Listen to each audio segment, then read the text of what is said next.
The Americas weren't poor before Europe arrived. They were organized, liquid, and economically disciplined, without coins, banks, or gold vaults. And that system worked so well, it couldn't be allowed to survive.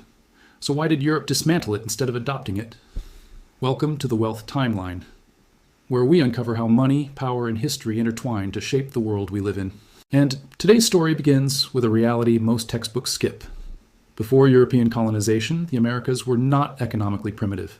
They were operating on systems of value that challenged Europe's deepest assumptions about money, labor, and control. By the late 15th century, the Americas were home to some of the most sophisticated societies on Earth. The Aztec Empire governed millions across central Mexico through a tributary economy. The Inca Empire administered the largest state in the pre-industrial world without coinage. And across North America, indigenous nations operated regional trade networks stretching thousands of kilometers. What united these systems wasn't metal currency. It was control of production, obligation, and trust. The Aztecs used cacao beans, standardized cotton cloth known as quachtli, and copper tools as units of account. Prices were consistent. Tribute records were meticulous. Market inspectors enforced standards. The Inca went further. They rejected money entirely. Instead, they built an economy based on mita, a labor tax. Citizens owed time to the state, not currency.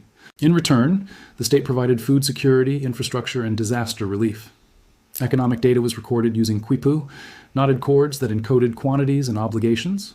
Spanish chroniclers confirmed their administrative precision, even if they didn't fully understand it. These were not barter systems. They were state-managed economies, optimized for stability over accumulation. And that difference mattered, because Europe was built on something else entirely. By the early 1500s, European powers were locked into monetary competition. Wars were expensive, armies demanded cash, and Europe ran on precious metals, especially silver. When Spain conquered the Aztec and Inca empires, it wasn't just land they seized. It was economic infrastructure. But here's the critical point. Europe did not integrate indigenous monetary systems. It replaced them. Cacao currencies were suppressed. Tributary obligations were redirected into forced labor and silver extraction.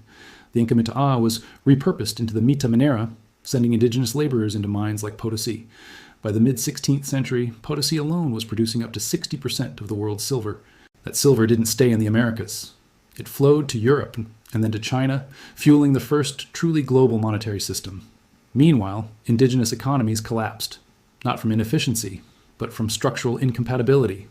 European capitalism required monetized wages, taxation in coin, private accumulation, exportable surplus.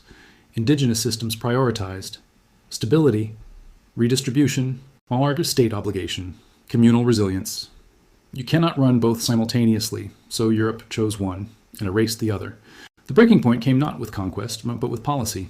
By the late 1500s, Spanish colonial authorities banned indigenous currencies in many regions.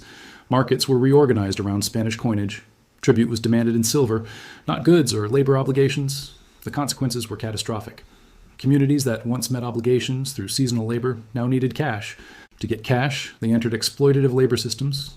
Debt peonage spread. Food security collapsed. In the Andes, famine followed the breakdown of state granaries. In Mesoamerica, market regulation vanished under colonial monopolies. And Spain paid a price too.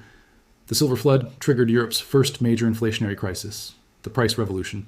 Between 1500 and 1650, prices across Europe rose by as much as 400%. Spain became rich in bullion and poor in industry.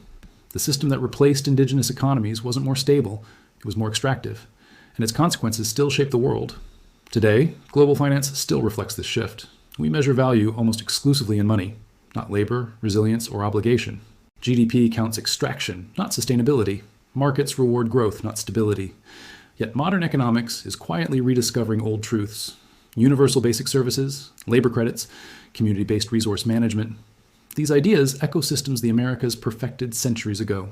Even today, over 2 billion people participate in informal or non-monetized economies worldwide. A reminder that money is a tool, not a law of nature.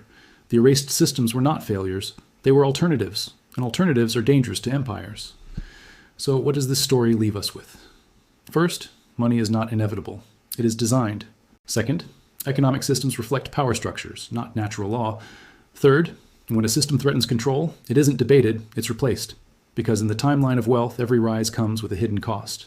And the systems that vanish often tell us the most about the world we live in. If you enjoyed uncovering this hidden story, make sure to like this video, subscribe to the Wealth Timeline, and turn on the bell icon. because history's next secret is already unfolding.